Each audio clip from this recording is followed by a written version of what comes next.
ನಮ್ಮಲ್ಲೆಲ್ಲ Sunrise ಬೆಳಿಗ್ಗೆ 6:30 7 ಗಂಟೆಗೆ ಆಗ್ತಾ ಇದ್ರೆ ಪಾಕಿಸ್ತಾನದಲ್ಲಿ ನಿನ್ನೆ ರಾತ್ರಿ 2 ಗಂಟೆಗೆ ಸನ್ರೈಸ್ ಆಗಿದೆ.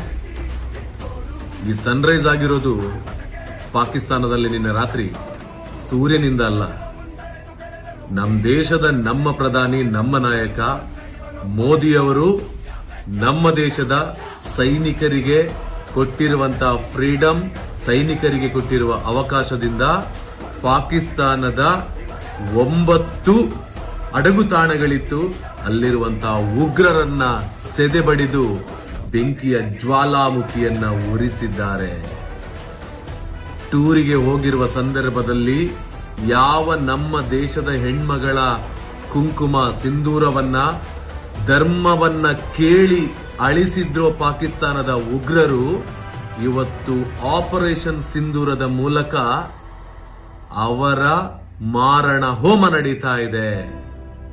ಸೊ ಇದು ಬೇಕಾಗಿತ್ತು. ಇವತ್ತು ನಗು ಬರ್ತಾ ಇದೆ, ಇವತ್ತು ಖುಷಿ ಆಗ್ತಾ ಇದೆ. ಇದಕ್ಕೋಸ್ಕರ ನಾವು ವೇಟಿಂಗ್ ಅಲ್ಲಿ ಇದ್ವಿ. Modi, thank you so much.